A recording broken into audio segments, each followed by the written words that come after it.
game wins and series wins, etc. But do you want to run that risk? No, not really, right? You don't want other teams that are, that have been struggling for the entirety of the split breathing down your neck as you're trying to focus on playoffs. So let's see how things go. RNG, WE, we're into picks and bans, and immediately I like to see that from RNG, removing the Azir from Shanks because they don't want to give these guys any opportunity to sit back and scale. I took a drink. I took a big gulp of water just fine. as you finished your sentence. No, man. you're good. So, You're good. I do apologize. I was like, well, I thought he was going to have a little bit more to say about that. But yeah, honestly, I like the way the kind of RNG are drafting right now. Shanks has been the playmaker in the late game. It does feel like Shanks has kind of come back to that 2021 form where we did see the almost miracle run. I talk about it all the time because it really was heartbreaking for Team WE and fans of Team WE and that roster to try and see them, kind of get so far, play so many best of fives and not make it to the final kind of, top 4 of world selection. But come back into this game, WE feeling refreshed and renewed. They may be looking at a little bit of a miracle run if they want to make top 4, but hey, maybe lightning strikes twice. We'll see what WE can do. Well, RNG kind of seeing actually not even just RNG, but a lot of teams kind of realizing in this meta now with a lot of focus around this mid lane and kind of the priority in those solo lanes, that Jace and Maokai is an exceptional combination that's kind of coming to the forefront of that, kind of 1-2 picks. Yeah, and you kind of mentioned that Tang Yuan's champion pool a little bit small. One thing outside of that Aryan LeBlanc, which he has looked particularly impressive on, is actually this Jace. So I feel like this is a huge rotation for RNG. W are just going to match it with that Vi and Annie. Nothing too unexpected for RNG now. LP Aphelios? Is it just going to be like the classic draft in summer where it's just Aphelios? So we could also, I guess, technically see full topside come out here from RNG, get 2 safety bans on the top lane, and then for WE, for RNG, you can counterpick the AD carry and then hold support to 5. I feel like that could also be a pretty viable way to go about this draft if RNG want, but with the Vi and the Annie there, they want that Xayah, so they've got that safety for LP in terms of looking to defend against dives here for WE, and it also puts pressure on WE to remove away the Rakan as well. So we'll see how the second ban phase actually rounds out, because RNG removing away the Nautilus makes a lot of sense. Wouldn't be too surprised to also see them remove away another follow-up diver like the Rel as well. So this kind of slipped through the bans, or kind of slipped through the thought process as of right now, is the Renekton. With the K'Sante banned away, it does feel like that is kind of the premier top laner that we have been seeing so much in the LPL. I love the fact that if you could literally pick a champion that defines a region throughout all metas, it has to be Renekton for the LPL, because when everyone else said he was terrible, no, not even worth considering and looking at, Renekton was always picked in the LPL. People always love going back to this champion because of how incredibly powerful it can be in that early game, and just be out, the fact that you can get in with the slice and dice, get on top of an AD carry, it's invaluable.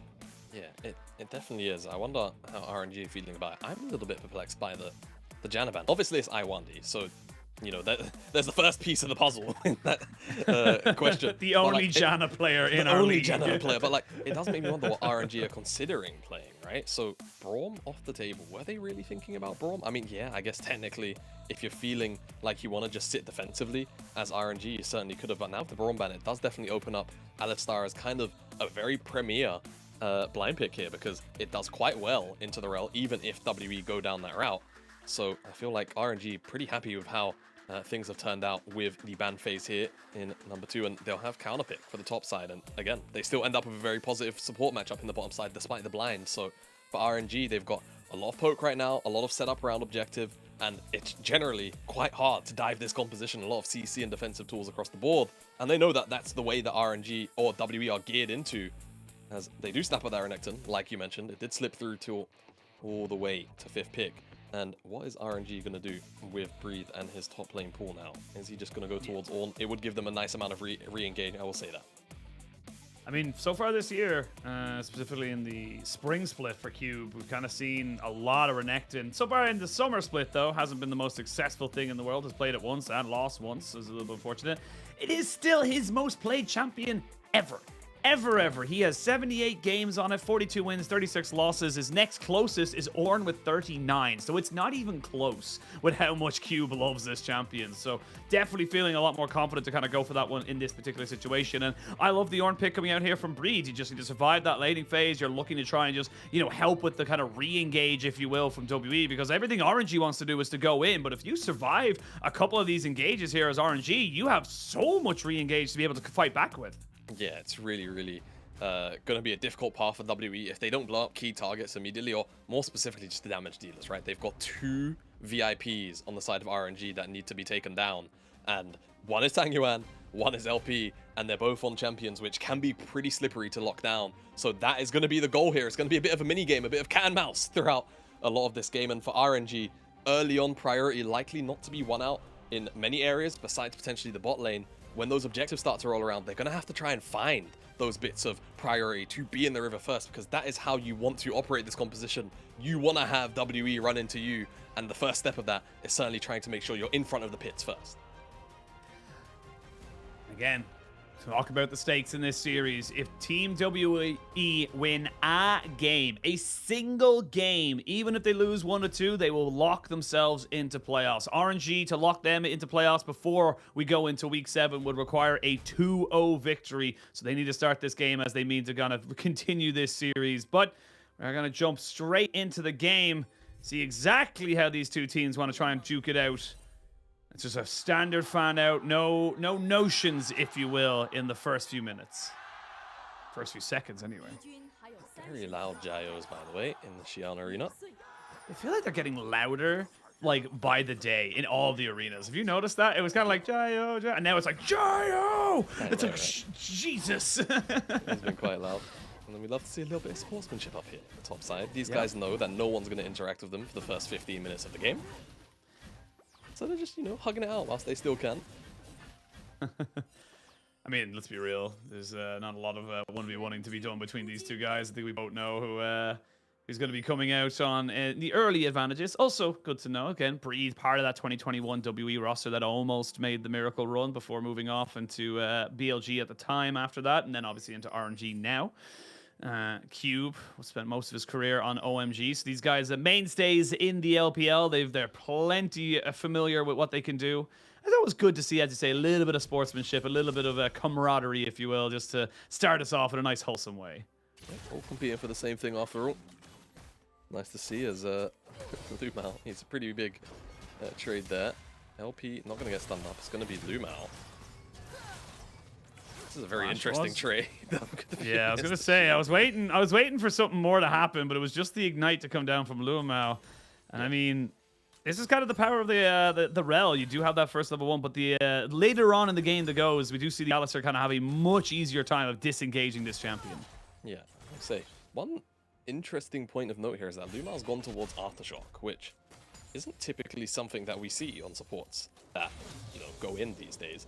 And even in the case of, like, if he's playing Peel, I'm not entirely sure how much value it's going to have. So, in comparison to Glacial, that is, right? Because I feel like, especially if you're peeling as Alistar, right? You CC somebody, and if there's anyone else close, those freeze rays are going to touch them. They're going to point out towards those members and try and slow them down as well. Plus, I just think inside the laning phase is probably where the rune is going to be strongest. So, we'll see if RNG are playing towards that, right? I feel like the team fight's going to get a lot less value.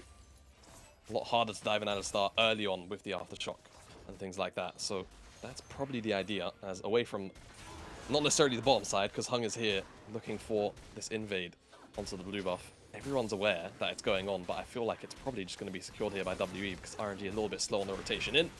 They're just not necessarily willing to throw the numbers at this skirmish just yet. Yeah, smart there from Hung to recognize that he just has himself an opportunity where, again, the Maokai can't really do a lot. Ooh, does he get himself around the vision? Yes, he does. Now, Wei, unfortunately for Hung, I was going to say, doesn't really have much cooldowns to work with, so he's actually just going to end up giving a load of free gold over, which is a little unfortunate with the first strike, but Wei just kind of covering off this Vine, making sure that there is no kind of, you know, level 3 gang coming in towards his bot side, which means that LP and Lumao feel relatively comfortable to kind of push this up with the feathers on the ground. Yep, exactly. Just very safely push this one out, but they can get flash W'd on, even if Lumao knocks him up. A bit difficult. You can also just do that. Headbutt him away and flash the Q. That works too. I wonder a little bit slow on the trigger pull there. You can sometimes, if you know that Alistar's going to combo you, right, you can Q him and technically interrupt it, but sometimes it's not necessarily a consistent thing you can pull off. I manage it this time around. And just blows Lumao's flash, but I feel like if the target is LP, then mission technically failed, but you'll always take what you can get there. And because of the showing of Hung on the bottom side, Wei's just going to do what he can, take away this Gromp, and probably just get out scot-free for now. For now. Yeah, just kind of seeing it. Again, this is kind of the playbook of WE. They're very happy to let this game go long. They like to stack dragons, get those neutral objectives. We do see Wei on the other side of the map having a bit of a scrap right now. Bramble Smash will create a little bit of distance, but the Annie is moving over. Cube looking to see if he can make something happen. A flash Q, but he knows that Wei has his flash, so it'll just be a flash for flash trade in all senses of the word. So just backing themselves away. But Wei getting a little bit of a count back means that invade on bot side basically equaled out. Yeah, it doesn't equal itself out. You could see the cogs turning in Hung's head as he started to charge that Q up. Both supports are actually being drawn to that rotation as well. So if that went on any longer, it definitely would have been a much bloodier exchange with Lumao and Iwandi getting involved. But everything dissipates and we will just kind of sit on our hands for now. I feel like for WE there is kind of a burden of time on their back, right? You're dealing with, you know, Jace, dealing with Ornn, dealing with Xayah into a dive comp, right? And that's obviously where Xayah thrives the most. So you can say she scales the hardest in scenarios and setups like these. You do kind of want to get things going ASAP. So I like that they're starting up this Dragon WE. It's practically on spawn, more or less, a minute late, but do what you can, given what happened on the top side of the map. So this should be secured over just because Wei, Hung knew, right? Wei wanted to clear his top side camps again, knew he was going to be up there and not on the bottom side so soon. Just secures this Chemtech Dragon, and that means it's not going to be the Soul, and it's not going to be a Cloud Soul either. So if they can stack those up, that's going to feel great. Tangyuan going to get pushed out of the mid lane.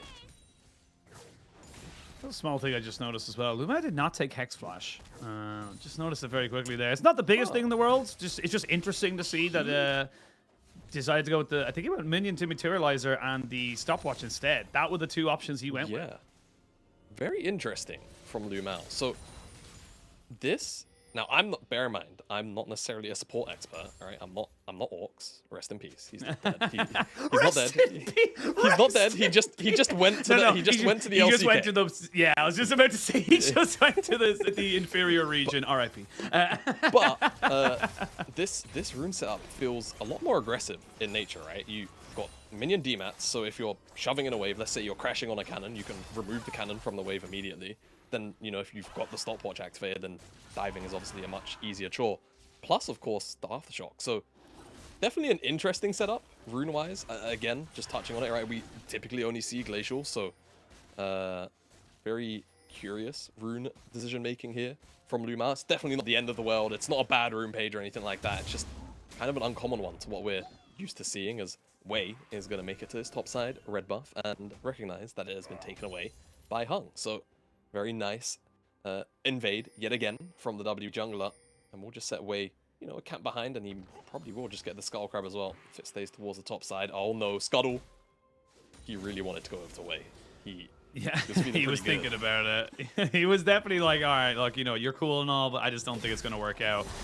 Sadly for Wei, the Scuttle romance was not to be.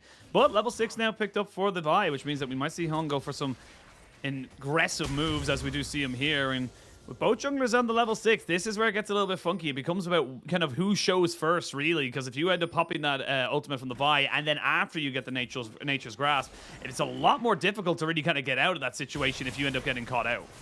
Yeah, I shouldn't agree with you. Both sides all Lumao. Now, that is very awkward. See, if you go in and you proc the aftershock, feels good, man. You're a little bit tankier for like 3 seconds. If Hope, like he does in this case, flashes the combo entirely, then you're just a walking health bar to be minced. Good 2v2 killed there, and it goes over into Host's back pocket. So we'll see what you can do with the gold bar on the top side here. 3 men available for RNG. A little bit slow on the rotation here from WE, and that Herald is going down as a 1v1 on the bottom side of Xi'an. Yeah, no flash available for Hope. He does, however, move away from the feathers, so we aren't going to be able to bring those one back. LP keeps his flash and his cleanse, but Hope is starting to get a little bit frisky here. Wants to try and make something happen. Both supports, they'll find themselves in that mid lane just to cover everybody else. But still got that Rift Herald potentially on the board here. And all of a sudden, it's kind of like out of nowhere, despite that only being that one kill. It's a 1,500 gold lead just basically from WE just kind of having better kind of trades across the map. Yeah, stronger lanes. And I think definitely that bottom side CS difference between LP and Hope is also building that gold difference. And one thing I also want to highlight is right now, Iwandi has 6, whereas Lumao does not. So WE, slightly stronger skirmishing around this time. Renekton, a little bit stronger than Ornn. But of course, if Ornn can find a massive CC combo, value's going to be there. But Hope just picked up the stack shift. Does he want to run to the top side? No, yeah. And I feel like RNG's read right now is that Hope is actually pathing up towards top side. And it's going to be a 5v4 at best. So they just give this one up, let LP push out the bottom side wave, maybe get a plate and trade, and that's kind of going to have to be it for now. Take a look at the replays. They're going to be bot lane. It will be. So, I mean, a lot of what happens here is just Hope flashing the combo, right? You see Iwandi go in, Lumao kind of makes his move a bit telegraphed, but it's also just really good reactions from Hope, no matter how you slice it. So, fortunate for the RNG support, but great reaction times there from Hope to ensure he doesn't get comboed up and is able to just turn that one around quite easily. I still think, after all this time, it is so silly that Ornn can just finish up a Sunfire. You know what I mean? Like it doesn't have to go back. Just basically sits in lane and finishes up a Sunfire. That's so... And oh, but he can't buy pots, Jamada. That's his big nerve. Yeah. I mean, it's better that he can't buy pots. I mean, imagine... I mean, don't get me wrong, it's better, look, but it's not exactly great either. All I'm saying is imagine if he had access to everything in the shop, right? Like, that would feel a lot more broken. That's all I'm going to say. Imagine, you know, oh man, I'm really lacking vision here. Let me just buy this control ward so I can go put a ward down and make sure I'm not being dove. Or, you know, again, you know, imagine you could just buy a corrupting pot. I mean, maybe 500 gold for a corrupting pot after the first 500 gold you get is a bit bad. But, like, you get the idea, right? Like, it would be absurd. Or, God forbid, imagine if mana pots were still in the game. That's one for the old heads. Remember when Soraka gave mana? Remember it was just like, you just had like such a... God, yeah, that was a while ago. It was Ambulance Soraka. What was it in her kit that gave mana? Was it the E? It was the... Yeah, I believe it was the E, so... Yep. It was going to be the E that kind of kept you going, and it was just, they had to get a full rework. The only thing that really stayed in her rework was basically the heal and the R. And the R. But then even then, the heal used to take mana off of her. And then now it takes health. Yeah, now they made it take health, which makes a lot more sense. I like the idea of like healing for health. That makes a lot more kind of like conscious. In a way, it kind of turns a, if you're a savant, that is, it can turn her into a bit of a into a bit of a battle healer. You know, you got to hit the Qs, you got to get in range, hit the Qs to regenerate the health back. No, forget the Warmogs. Hit the Qs, get the health regen back in, man. Have you not played Soraka top? Come on now. No, I am not. That feels like you would want to go Warmogs even more. No, so I'm not going to talk about Soraka top on an LPL broadcast. I'm not going to do it.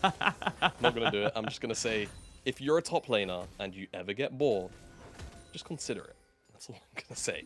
Anyway, moving on. You sound like the LPL version of Chakras, you know?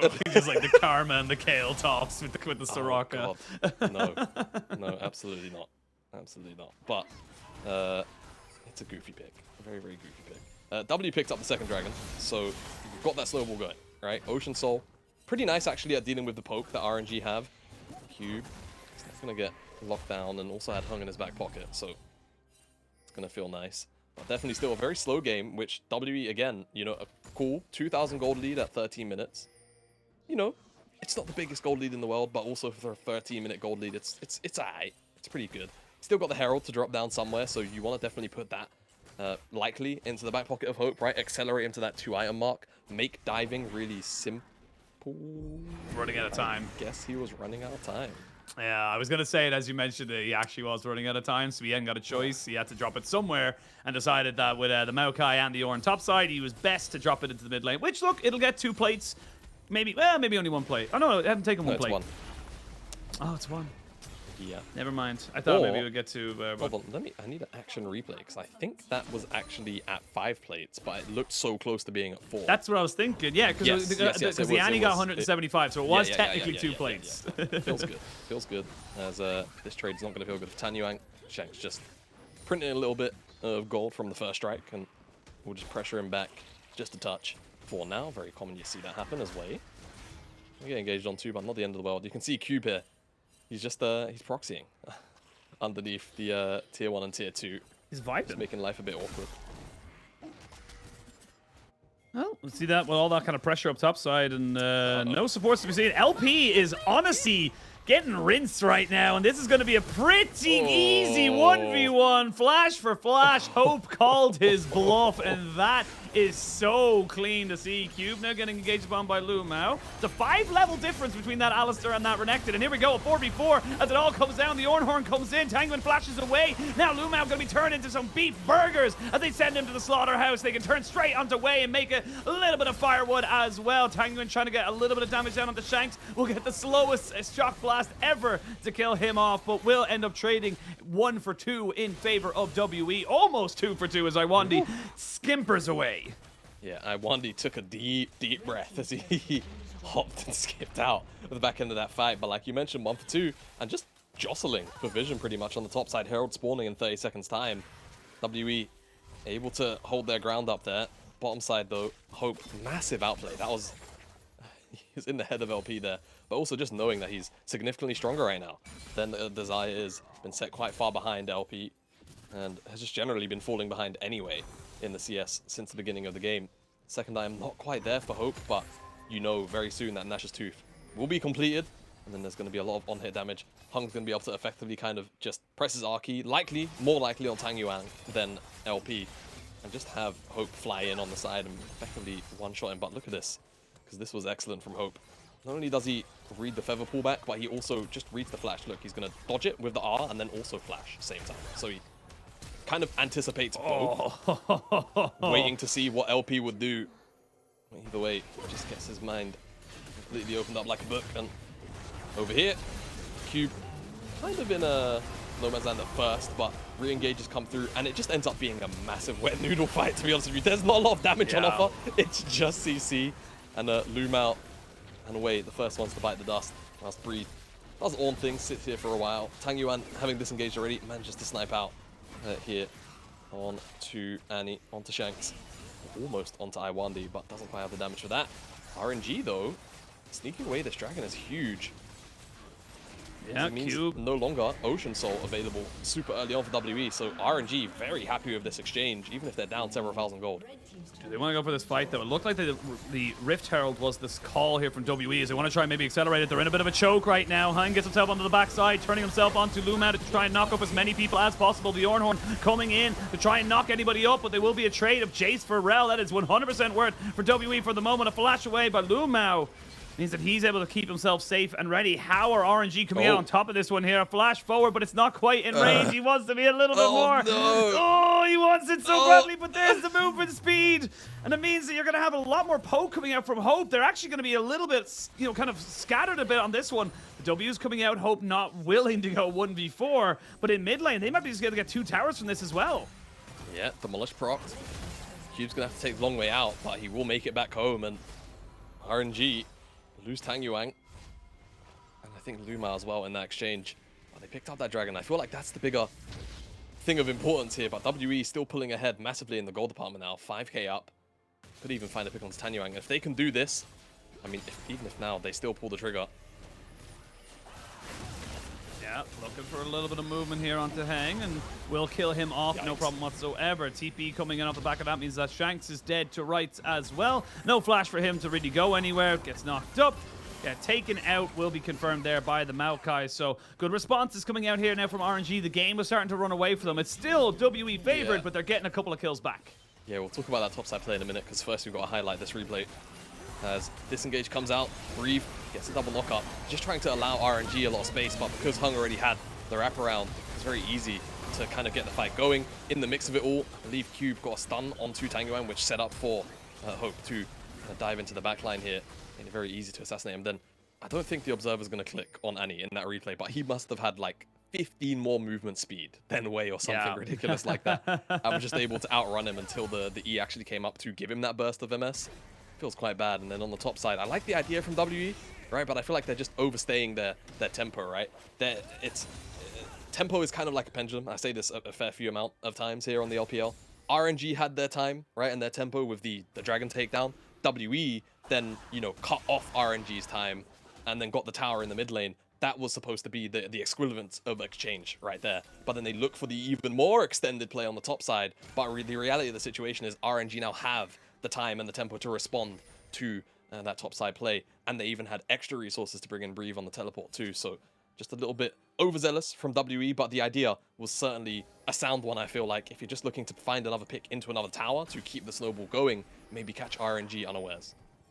I love that you bring up the pendulum as well, because you're probably thinking to yourself, if you know, watching the LPL laps, like, for teams like, you know, JDG and BLG, they kind of make plays all the time. It's like, yes, when you're good enough to steal tempo from another team, that's when things get scary. That's when you need to be so unbelievably aware of what you're kind of doing right now. And speaking of what you're doing, Breathe is going to be dying, because there's just not really a chance he's going to be going for this one. They actually get the Ornhorn out of them. No one's actually diving onto this fully yet. Now they'll go in with the isolated Q damage. That's going to be Shanks confirming that kill. Tried to clear the way. Actually, didn't even really try to clear the way. No, I thought he was trying to do, sent but that yeah. back onto Shanks for some weird. reason. But he probably would have died anyway. True. I don't think he was getting out of that anyway. But in a coffin, to be honest. I feel like WE wanted that guy dead. They got the tower as well. Just a repeat play, technically, from a couple of minutes ago. So, top side, secured, I guess, for WE. And whenever the Baron is up by itself, right, Dragon's up in 60 seconds time, so you'll see the focus start to shift back down there in terms of vision.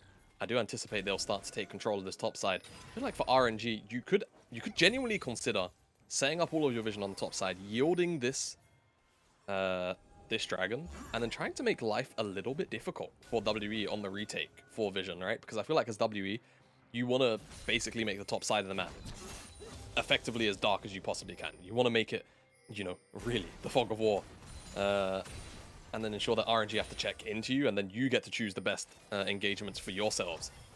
RNG kind of half contesting for now. No, they're bringing all 5 members, so they want to try and fight this. They want to try and get through all the vision. But this isn't their side of the map because W opened up down here. So RNG, maybe if they can force through mid, but you can see where Shanks and Hope are. Even now that Shanks is on vision, he's always going to be a threat now that he's got his flash back up. Always keep your eyes on him, looking for TaNgyuan and LP. Thing is, as well, for LP, is that it's a full item behind, really, and the flank of Days coming in from here from Hang. He knows there's wards around those brushes, so wants to try and skirt around them as best he possibly can. Will eventually get caught out, you would imagine, but if he's able to get an ultimate onto someone like LP, blow his ultimate, blow the Feather Storm really quick, and that's exactly what they're going to go for. They're going to try and jump in with the Magnet Storm. TaNgyuan's already dead. The Ornhorn trying to come in, does knock up a fair few of them, but look at this damage the Cube is going for in that isolated 1v1. You are never winning that one, LP. Hope comes in. Cube finishes them all off. It's a 5 for none. WE rinse RNG. Yeah, that was a slaughter. You could see the setup from a mile away as well, right? RNG even had originally committed a fair amount of vision towards the top side, and then realized it felt like, oh god, the dragon's up in 60 seconds. We've got to start moving down here. But like you said, flank of Days right on top. Oh my god. Excellent pathing. Wow. Excellent pathing from Hung. This, I mean, I don't know. You can't blame TaNgyuan. Nope. Like, how is he supposed to know? Nope, he's not supposed to know. Oh, I mean, that alone, I would consider giving him MVP just for that pathing. Goodness me. But RNG just caught in the biggest choke in the world. In the world's biggest pincer as well. Iwandi with a massive flank. And now they've got the Baron. They can pick up the third dragon on the way into the map if they want to. And secure that and look for those remaining inner towers. I mean, hell, just knock on the base, right? I don't think you care about the top tier 2 at this point in the game. If you really let RNG take this dragon, I'll be very surprised. WE ultimate's starting to come back up. I think they're ready to fight. They're not going to let this one go over easy. They're thinking about it. For the moment, they haven't fully committed to it. They would like to have that Tibbers back before they really go for a fight. It's a bit of a fight on 2 fronts. Yeah, that was odd. Why are you going in on that way? That was just such a strange move. And now a TP comes in. They're like sheep being herded to their death right now. They will try to turn on one of the wolves. The Cube will be taken down. Looking more like a spear as he got his corners taken off him. But where do you go? How do you get out of this one here? You know you're just being corralled, but it's a 4v4. The engage has to come from Iwandi. Hang still has his ultimate available. The Feather Storm just about off cooldown. Here we go. They're going to jump in onto Breathe. He doesn't get the knock up straight away onto Shanks. They're going to jump in. It's again another separated fight. There is the Featherstorm to go right up, but what goes up must come down. LP is doing absolutely no damage of any significance, and finally Hope comes in to finish off those kills. WE knew they had themselves an opportunity in that fight, and they took it with both hands. God, I was watching that fight from the perspective of LP, and that was sad. And it wasn't really his fault either. Had to use the Featherstorm to dodge out on the Gravity Well, plus the Tibbers, and then by the time he's able to make a Feather pullback actually happen, Feathers hit no one on the way in to at least try and trade a kill out. WE in full control of this game. I will say that little song and dance has cost them a majority of their Baron time, so they're not actually going to be able to efficiently siege onto the base. So, you know, silver lining, I guess. It's a win for RNG. The base isn't open, but they're down 10,000 gold. So, I was just about to say, you know, it's like, it's all good, guys. We didn't lose any inhibitors. And then so he looks at the gold deficit, looks at the 3-item Kai'Sa, and it's just like, man, that's some hopium right there. Yeah, but take a look at Hung as well, because this was definitely a very solid fight from him. Just kind of keeping his attention on LP 24/7. Right, technically he's the one that forces out the Featherstorm as well, right? But LP felt like he was a little bit more pressured, I feel, by the Tibbers and the Featherstorm as well. And just gets murdered. It's great from Shanks and I1 for the initial setup, but then just Hope having all that space and pick up all of those kills feels horrible for RNG. Nothing they can really do about this at the moment. I feel like it's just a slow rolling death into a game number 2. And WE, remember, winning this game secures them in playoffs, right? This is their playoffs. Like, this is their playoffs game, effectively. So let's see how things can go, as Hung is not going to be full commit onto it all. Just a little bit of chunk damage. And I think also, whilst we're on the topic of stakes, has to be recalled, RNG still as well. They can make it to playoffs off this. Oh no, actually that's 2-0, didn't they? So if they lose this game, would yeah, have to 2-0, so, yeah. So even a 2-1 doesn't do it. 2-1 doesn't do it. They need that 2-0. Apologies. I remember there being a series win. Just forgot the caveat of it having to be a 2-0. Slight change in it. As we do see RNG try and defend this top side. They've got decent poke. And with the ornaments coming in now as well, of course, they do get the fun little upgrades. And then the Dustblade of Drakkar now becomes Draktar's Shadow Carver. So it's very cool. The Navori Quickblade's not as cool, just becomes Flicker. Which isn't as cool of a name as some of the other ones. It's like a weird little tidbit of knowledge that I always know about. It's you know, kind of like the what's that? Oh my god, what is the item Ornn has right now called? Oh my lord. Radiant Virtue, my lord. Jesus, I don't know what it upgrades into though. I've actually I don't build that item on Ornn. So really? No, like there was that one patch at the start of the year, or the 2 patches where it was like considerably more broken. That's true. And then you would kind of build it, but even then Jack Show was kind of the go-to, because the way that Jack Show works, the longer you're in combat, you start to stack it up. If you press your R key and the pull in actually hits someone, then it just starts stacking up before you even get into the fight. So yeah. And you know what? If you upgrade the Jack Show, it becomes the Unspoken Parasite, which is badass. You know, I think unequivocally my favorite Ornn item name is the upgraded Divine Sunder, because it is just deicide. And that to me, I don't know, it just gives me God of War vibes, you know what I mean? Like, yeah, it's kind of very like it's like an epic, like kind of like, you know, a weapon of legend, if you will. Yeah. You know, I feel like I might have to go murder a Greek pantheon or something.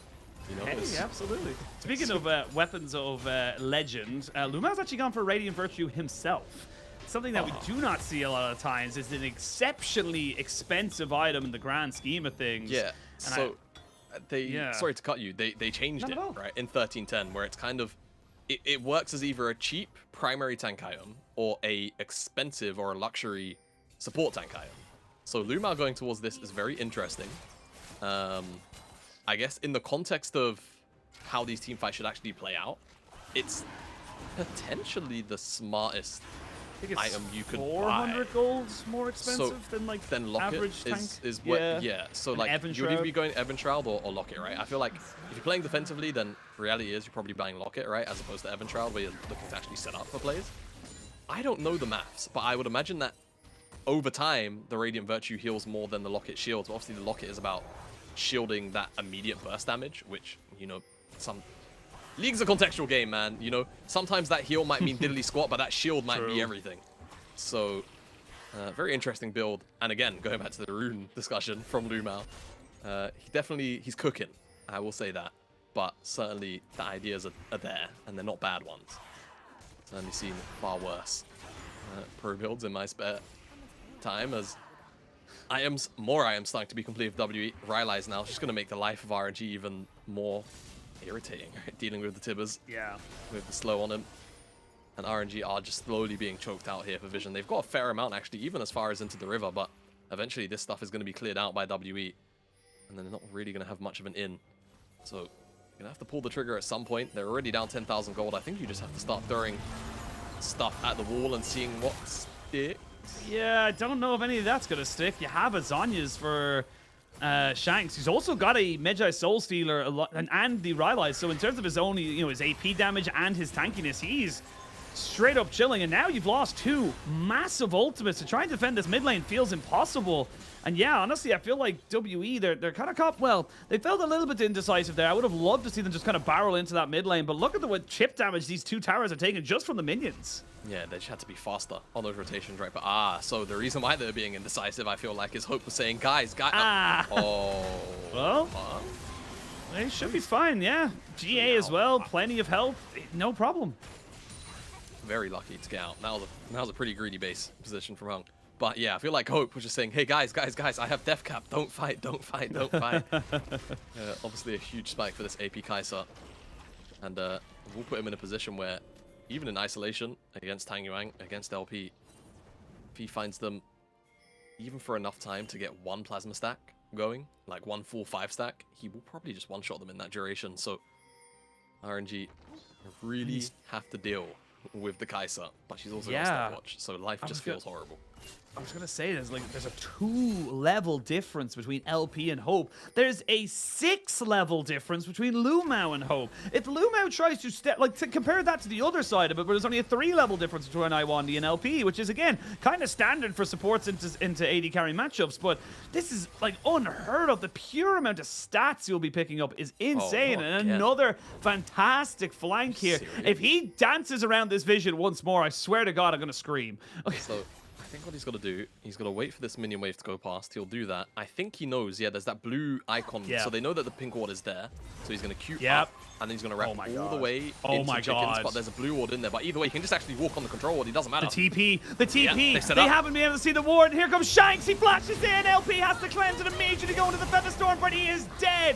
Turned into chicken wings. Now Breed will be next to follow. Lumao turned into some burgers as well. It's a full fast food meal.